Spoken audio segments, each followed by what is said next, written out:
abeeyo abaami n'abakyala abavubuka n'abatennyo gano ge mawulire gaffe ku ngoma nga gakusomebwa Jason Tino ne Lady Slike. Tuula, kalira, wuliriza, nyumirwa amawulire. Ensi ya Bungereza erina ebyobugagga bingi byanyakula ku matwale gaayo amangi ng'ebibumba okuva mu nsi ya Benin n'ejjinja lya Diamond eryako Ainur okuva mu Buyindi. Wabula ensi za Semazinga Africa eziwera zeeyongera okubanja ebyobugagga byazo ebiri mu buwambe. Nga bwe muli amayinja ag'ebbeeyi, obukookolo obw'emikolo ewamu n'ebibumbe. Mu mwaka gwa 2013 omukama wa Bunyoro Solomon Gafa Busa Iguru ow'olubereberye yasaba Namulondo ye egibwe ku Bungereza oluvannyuma lw'okugiraba mu tterekero ly'ebyafaayo erya Pitt Rivers. Omwaka ogwaddako obukama bwa Bunyoro ne busaba gavumenti ya Uganda okubuyamba mu kaweefube w'okuzza Namulondo ku butaka. Esuubirwa okubanga yabbibwa Omungereza Colonel Colville mu 1894. Yadde Bungereza tennaba kuzza kya bugagga kya Bunyoro ne kaakano, enteeseganya z'okuzza ebyobugagga bya Bunyoro ebirala zaagenda bulungi ku luno. Kino kyatuukibwako ku lugendo lw'omukama wa Bunyoro olw'Ebungereza olwakaggwa gye yakyalira etterekero ly'ebyafaayo erya Oxford omwali ebyobugagga bya Bunyoro ebyatwalibwa mu bubba. Era etterekero lya Oxford lino lyagamba lyetegefu okuzza ebyobugagga bya Bunyoro amangu ddala ng'obukama bwa Bunyoro bumaliriza okuzimba etterekero lyabwo. Lino etterekero lya Bungereza lyeyama okwongera okukolagana n'obukama mu nkola ey'okulabirira ebyobugagga bino awamu n'okubikuuma. Wabula Bungereza emaze akabanga ng'erikumbiranye ne Bunyoro, nga Bunyoro erumiriza abakungu ba Bungereza ab'amatwale ogw'okuzza ebikolobero. Ng'era Bunyoro ekyabanja Bungereza obuwonana bw'ensimbi ku lwekyo.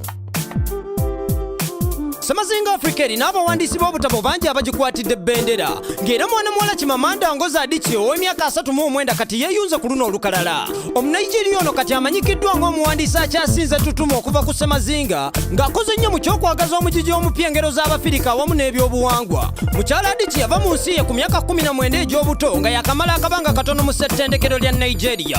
N'agenda mu America okusoma ebyobufuzi n'ebyempuliziganya mu ssettendekero lya Drexel mu kibuga kya Philadelphia. Oluvannyuma yeeyunga ku ssettendekero lya Eastern Connecticut gye yafunira bachelor's degree. Olwo ne yeeyongerayo mu ssettendekero lya John Hopkins gye yafunira master's degree mu by'okuwandiika. Mu mwaka gwa 2008 Adichie yafuna master's degree endala okuva mu ssettendekero lya Yale mu misomo gya Semazinga Africa. Oluvannyuma yaweebwa ekitiibwa ky'abakenkufu ekya MacArthur Fellowship ne ssettendekero lya Harvard ne limutongoza. Wabula mukyala Adichie avudde wala ng'ali mu kitangaaza. Akatabo ke yasooka okuwandiika ke bayita Purple Hibiscus kaawangulirawo ekirabo ky'abawandiisi b'amatwale ga Bungereza.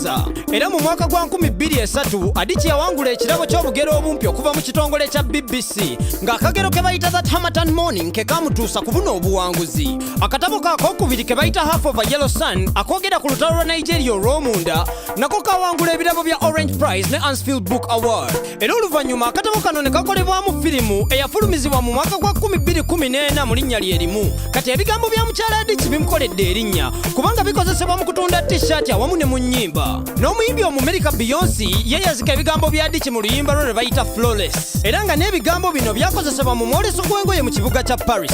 Kampuni y'ebizigo eya Boots No. 7 Beauty Range nayo yeekwasa mukyala Adichie okugikiikirira kubanga okuva ku byenjigiriza ennyimba mpaka ku misono on'omuwandiisi yeeyongera kwatiikirira. Ebikakka by'obutwa mu bbanga bikutte wansi ne waggulu mu ggwanga lyattu. Omusasi waffe St. Nelson Nsubuga kaagatutuuseeko.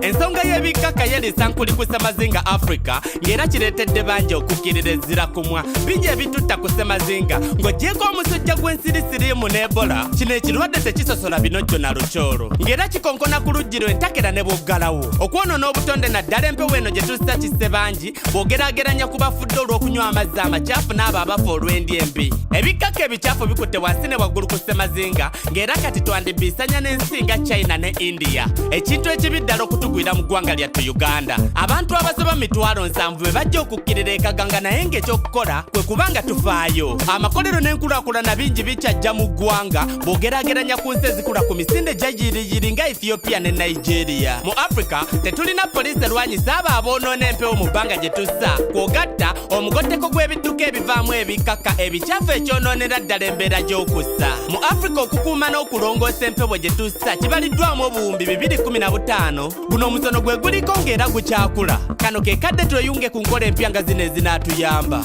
Nsigadde nze St. Nelson Nsubuga nga mbaweereza ku Newsbeat. Weebale nnyo St. Nelson Nsubuga naako gatutuusaako.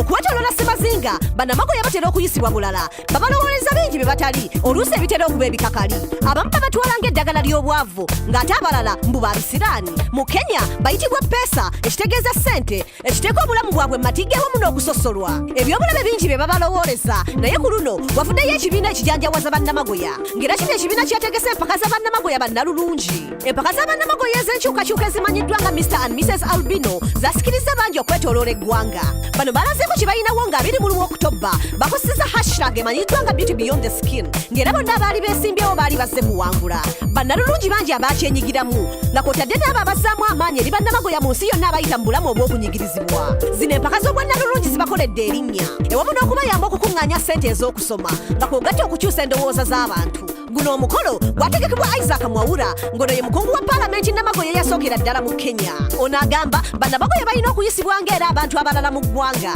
era abawanguzi b'empaka zino babadde Jairus Ongeta ne Lois Lihanda ng'era bano be basookedde ddala okuwangula engule eno mu Afirika oyo yenna ali eyo eyandyagadde okutwegattako nga Newsbeat team weerikodinga katambi ka vidiyo ng'osoma amawulire mu rapu okatuweereze ku newsbeatuganda@facebook.com oba okatuweereze ku newsbeatuganda@gmail.com